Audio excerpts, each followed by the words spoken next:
Untuk membahas prospek IHSG hari ini, kita sudah terhubung bersama Heditya Wicaksana, analis dari MNC Sekuritas. Mas Didi, terima kasih sudah bergabung bersama kami. Bagaimana analisa Anda terkait kinerja IHSG untuk hari ini?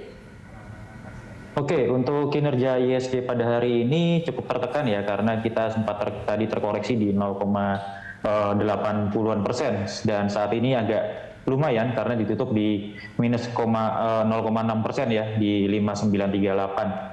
Kami memperkirakan memang kinerja IHSG hari ini cukup dipengaruhi oleh pergerakan bursa global, khususnya semalam Nasdaq yang terkoreksi cukup agresif sebesar 2%-an, dan hari ini dipengaruhi oleh pergerakan dari bursa Asia sendiri, khususnya dari Nikkei dan Hang Seng yang ditutup cukup kurang baik gitu ya, minus 2 dan minus 3% sendiri. Seperti itu, dan saham-saham teknologi dari Nasdaq juga ikut mempengaruhi pergerakan bursa hari ini juga, seperti itu Mbak. Oke, Mas Didit, apa yang menjadi pemicu saham-saham teknologi dan juga SDA ini yang turut menekan IHSG hari ini? Ya, untuk pemicu pergerakan dari saham-saham teknologi antara lain dari rilisnya laporan keuangan untuk kinerja di saham-saham teknologi di Amerika Serikat sendiri, dan kemudian adanya kekhawatiran akan masyarakat di Amerika sendiri akan adanya pengumuman atau rilis data inflasi di Amerika Serikat yang kami perkirakan cukup naik ya, dari 2,6% ke 3,6 atau 3,8% seperti itu. Nah, hal ini juga nanti menunjukkan adanya perbaikan dari sisi ekonomi di Amerika Serikat sendiri, sehingga masyarakat ataupun investor juga khawatir adanya pemotongan stimulus, sehingga nanti kinerja mereka agak cukup terganggu seperti itu. Oke, lalu untuk koreksi IHSG hari ini, apakah IHSG nanti juga akan ada peluang rebound, Mas, untuk pekan ini?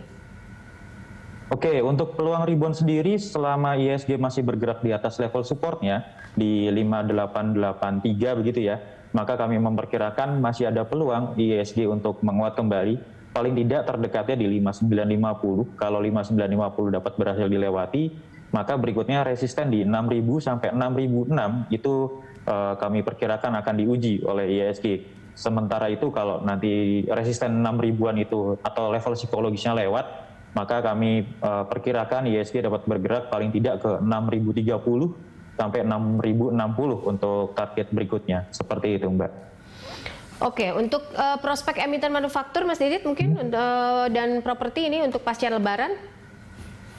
Kalau untuk pasca Lebaran ya, kami lebih melihat ke emiten-emiten di sektor properti, karena khususnya di properti rumah tapak ya, karena kalau kita lihat dari marketing sales-nya, rumah tapak yang seharga kurang lebih 1M itu cukup baik marketing salesnya, sehingga ini dapat memicu untuk pergerakan emiten properti nanti ke depannya, terlebih nanti dalam pembelian rumah tapak ya.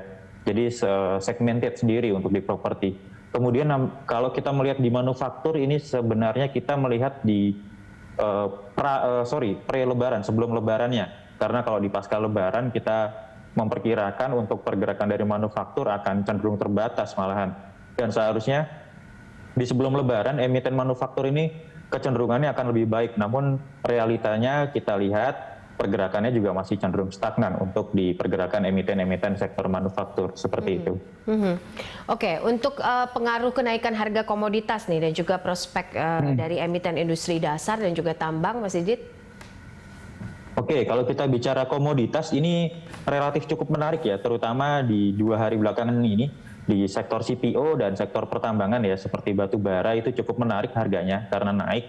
Namun demikian dapat kita perhatikan dan cermati pergerakan harga emiten ya malah cenderung masih relatif lagging ya, di mana harganya masih bisa dikatakan itu masih di harga-harga COVID. Jadi sehingga kenaikan baik dari CPO maupun batu bara pun ini belum begitu berpengaruh besar terhadap emiten-emiten di IHSG sendiri, di tambang batu bara ataupun di CPO kemarin. Untuk industri dasar kami tidak melihat ke arah sana, karena kami melihat lebih ke prospeknya di emiten-emiten pertambangan, seperti itu Mbak. Oke. Untuk rekomendasi mungkin IHSG, apakah besok bisa rebound atau sudah ditutup atau bagaimana ini? Oke, kalau untuk rekomendasi after liburan ya, after libur panjang ini, memang karena ini IHSG hanya 2 hari saja hari bursanya, dan selanjutnya kita akan libur panjang. Kami perkirakan setelah libur panjang, IHSG berpeluang untuk menguat paling tidak ke 5950 terlebih dahulu ya.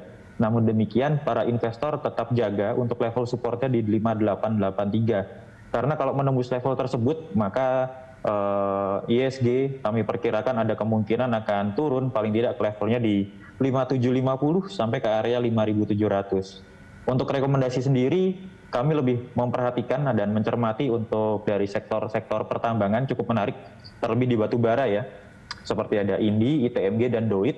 Kemudian di sektor CPO, meskipun harganya turun hari ini, harga komoditas maupun harga emitennya, kita juga mencermati harga-harga CPO cukup menarik di SSMS, LSIP, dan AALI. Begitu untuk rekomendasi dari kami MNC Sekuritas. Oke, baik. Terima kasih Mas Didit untuk informasi dan juga waktunya bersama kami dalam Closing Market.